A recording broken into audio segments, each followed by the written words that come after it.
Ele é carioca, 43 anos, Marcelo Cunha. Uma salva de palmas para o nosso convidado.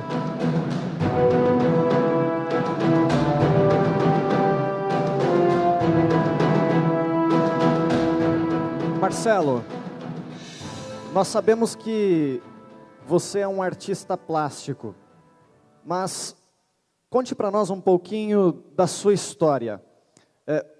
Como que a sua deficiência chegou a você? Por nascimento? Aconteceu alguma coisa durante sua trajetória? Dê sua saudação e conte um pouquinho sobre a sua história nesse momento para nós. Boa noite, jovens. Eu estou muito feliz de estar podendo participar aqui, podendo contribuir e compartilhando um pouco dessa história, que começou de uma maneira um pouco trágica, muito trágica, na verdade. E até mesmo porque, na época que aconteceu esse acidente, eu era desenhista gráfico, utilizava as mãos, eu era um atleta, participei de São Silvestre algumas vezes, fiz algumas viagens ciclísticas, ou seja, toda a minha vida ela era muito ligada à liberdade física. E, de repente, num acampamento jovem, em Casimiro de Abreu, no Rio de Janeiro, no estado do Rio de Janeiro, eu subi numa árvore, mergulhei e bati de cabeça no banco de areia, perdendo nesse mergulho todo o movimento do pescoço para baixo. Foi uma coisa muito trágica na hora, muito traumática, porque mudou toda a minha vida. E aí surgiram os questionamentos, né? Quantos anos você tinha quando aconteceu esse acidente, Marcelo? Eu tinha 21 anos de idade. 21 anos de idade. Eu acho que muitos aqui têm 21 anos de idade. Quantos sonhos, quantas coisas, e o que você sentiu quando isso aconteceu? Será que todos os seus sonhos foram enterrados e agora apenas um futuro incerto? Quais foram os pensamentos que passaram por sua mente nesse momento em que você foi surpreendido por esse acidente? Eu fiquei bastante assustado nos primeiros momentos. Até mesmo, como eu falei de início, toda a minha vida ela estava ligada à minha liberdade física. E, de repente, as mãos, que era o meu instrumento de desenho, eu era desenhista, né? E eu havia perdido. As pernas estavam paralisadas e a minha vida estava totalmente limitada e condicionada a depender de outras pessoas. Uma das primeiras coisas que eu falei para Deus é que eu não conseguiria viver dependendo de outras pessoas. Mas aí, aos poucos, Deus foi mostrando seu poder na minha vida. Ele foi colocando, primeiramente, mostrando, na verdade, a importância da minha família, dos meus amigos e de muitas pessoas que Ele foi colocando na minha trajetória para que eu pudesse continuar. E aquilo foi, para mim, um grande presente, conhecer pessoas e me conhecer também. Uma coisa assim que as pessoas não conheciam do Marcelo é que eu era uma pessoa, pode parecer estranho falar isso para vocês, as pessoas não sabiam que eu sofri de depressão. E antes do acidente? Antes do acidente. E havia um motivo. E as pessoas não conheciam esse lado do Marcelo. Eu chorava muitas vezes, eu perguntava para Deus quando que eu ia me livrar daquele sofrimento, e que era um sofrimento que somente eu e Deus conhecíamos, porque eu não deixava ninguém tomar conhecimento. E interessante, quando veio o acidente, eu me livrei da depressão, porque eu aprendi a falar, eu aprendi a me comunicar com as pessoas, e até mesmo foi interessante porque eu não tinha mais o ciclismo, o atletismo, o desenho e a minha liberdade física, e que de verdade serviam como uma proteção. Então ninguém tomava conhecimento daquele Marcelo. E aí, aos poucos, Deus foi trabalhando. Eu fui me comunicando, fui falando, eu fui dizendo para as pessoas o quanto eu sofria por esse problema, que muitos ou alguns daqui terão a oportunidade de ler no meu segundo livro, porque aconteceu o seguinte: com 15 anos, vou ser bem rápido para falar disso, porque senão a gente vai perder muito tempo. Eu tinha 15 anos de idade, estava em um acampamento também, E nesse acampamento eu tinha uma saúde perfeita. E de repente eu tive uma convulsão. E aí essa convulsão, as pessoas talvez disseram, olha, talvez seja uma coisa que você tenha comido, alguma coisa que você tenha que é passageiro apenas. Só que meses depois ela aconteceu de novo, fiz todos os exames e foi descoberto que eu estava condicionado a 2 medicamentos anticonvulsivantes.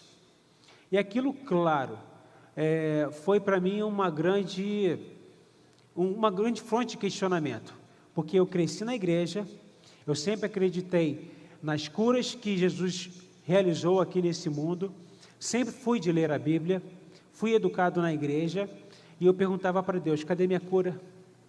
E ela não vinha. Uma certa revolta, Marcelo, com Deus?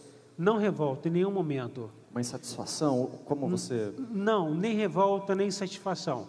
Apenas uma palavra, questionamento. Eu falei, quando virá a minha cura?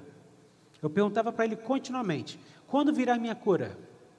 Enquanto isso acontecia, eu não parei a minha vida. Continuei crescendo de todas as maneiras que eu podia. Não me tornei um paraquedista, porque era um grande sonho, e quando isso aconteceu, eu tinha 19 anos de idade, eu falei para Deus, e aí Deus, cadê a minha cura? Não aconteceu. Mas Deus tem maneiras diferentes de trabalhar. Porque quando eu descobri que eu me vi livre da depressão, por conseguir me comunicar e falar para as pessoas o quanto eu me questionei por tanto tempo, sem motivo, sem um motivo que eu pudesse me apoiar de verdade, sendo que aquilo me trazia um sofrimento muito grande. Mas eu comecei a perceber uma conversa com Deus, um diálogo muito próximo. Eu comecei a perceber uma comunhão com Deus. E aquilo para mim foi motivo de grande crescimento. E Deus falava para mim o seguinte, Marcelo, fica tranquilo, porque eu estou cuidando de você. Que coisa, então quer dizer que uma das suas experiências mais profundas com Deus foi exatamente no seu momento de maior necessidade. No momento quando você estava experimentando essa situação nova, das limitações físicas, que você sentiu um relacionamento mais íntimo com Deus. Foi mais ou menos assim? E outra coisa, talvez alguns aqui estejam passando agora por alguma limitação. Alguma limitação pode ser física também. Alguém pode ter descoberto algum diagnóstico não tão agradável, ou qualquer outra limitação. Talvez alguns reclamem de terem nascido nessa família, alguns reclamem de não terem tido oportunidades, e algumas pessoas talvez estejam pensando assim, poxa, eu sou vítima do destino. O que você teria para dizer para essas pessoas, Marcelo? Que Deus quer cuidar de cada um de nós. Mas Ele não faz isso sem que nós permitamos. E eu digo que os 21 anos de idade, lógico que desses 21 anos de idade, 6 anos de questionamentos, eu usei os meus recursos e não permiti que Deus trabalhasse na minha vida. E a grande verdade é que muitas das vezes nós usamos os nossos recursos, nós nos valemos de coisas que nós acreditamos que vai solucionar o nosso problema, quando na verdade é muito simples. É simplesmente permitir que Deus trabalhe na sua vida, como Ele trabalhou na minha vida. E Ele trabalhou de uma maneira muito interessante, porque Ele dizia para mim, Marcelo, acredita em mim. Eu não conseguia acreditar. E eu acho que esse talvez seja o grande questionamento de muitos, como o senhor colocou muito bem, talvez se questione por algum problema. Mas a grande verdade é que Deus quer entrar no seu coração e na sua vida e dizer para você, olha, eu vou cuidar de você, desde que você permita. E aí a permissão de Deus veio no momento de muita dor. Ele tirou de mim a liberdade física. Eu digo que foi uma permissão divina. Eu sei que hoje eu entendo de uma maneira muito intensa que Deus tinha um propósito na minha vida. Porque o fato de eu ser um desenhista, Ele foi trabalhando através disso para que a minha vida mudasse. Hoje, eu sou uma pessoa que, se existem pessoas felizes aqui, eu estou entre elas. Eu me considero uma pessoa muito feliz. porque Deus foi trabalhando, e isso começou 3 anos após o meu acidente. Eu vi uma pessoa na televisão pintando com a boca, e eu, no mesmo dia, fui colocado na cadeira por meus irmãos, e ali eu fiz os meus primeiros desenhos. E em 97 fiz a minha primeira exposição. E eu comecei a pintar, inicialmente como uma terapia. Só uma coisa, você começou a fazer os seus desenhos com a boca, e depois de quanto tempo você fez a sua primeira exposição? Em 97, isso 3 anos após o 3 início das anos. pinturas, 3 anos após eu fiz a minha primeira exposição. E aí eu fui percebendo o quanto Deus estava verdadeiramente cuidando de mim. Porque todas as coisas que eu questionava, eu deixei para trás. Porque eu comecei a focar a pintura. Eu vi aquilo que era um presente de Deus. O dom que Deus me deu desde 7 anos de idade. Porque eu descobri o desenho e a pintura com 7 anos de idade. Aquilo era um presente que Deus iria utilizar no momento certo. E eu comecei a perceber que as pessoas tinham uma admiração por mim. E eu podia dizer para ela, olha, dizer para essas pessoas, Deus é maravilhoso. Deus está trabalhando na minha vida. E muitas pessoas, talvez numa intenção de me ver curado, elas diziam, eu vou orar para que Deus te cure. E eu dizia para elas, eu já estou curado. Porque a liberdade física não é nada. No início eu me questionava, como que vai ser a minha vida presa a uma cadeira de roda? E hoje eu me pergunto, o que é uma cadeira de roda? Nada, é apenas um meio de locomoção. A dependência que eu temia lá no início, o que ela é hoje? Nada. Porque eu aprendi uma coisa, por uma experiência que veio da comunhão com Deus. Eu não dependo das pessoas, Deus depende delas, para que eu continue vivendo. E eu continuo vivendo, sendo uma bênção na vida de todas as pessoas que estão ao meu alcance. Isso é uma coisa maravilhosa. E Deus foi falando para mim, Marcelo, fica tranquilo, fica calmo, eu vou cuidar de você. Olha, falando com o Marcelo, e como ele mesmo já mencionou, né, algumas pessoas chegam para dizer, poxa, coitado, vou orar por você e tal, com aquele sentimento de pena, de tristeza, mas depois de um pouco de diálogo, na verdade, da dó é de nós mesmos. Que muitas vezes colocamos limites para nossas habilidades, para os nossos sonhos, para as coisas que nós poderíamos fazer, e limites que na verdade estão apenas na nossa cabeça. Marcelo não é apenas desenhista, né, Marcelo? Não. Você também é escritor.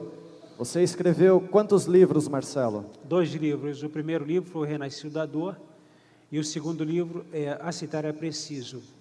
Nesse segundo livro eu descrevo o que eu relatei para vocês sobre a questão da convulsão e o que eu pude entender, a maneira com que Deus trabalha na nossa vida.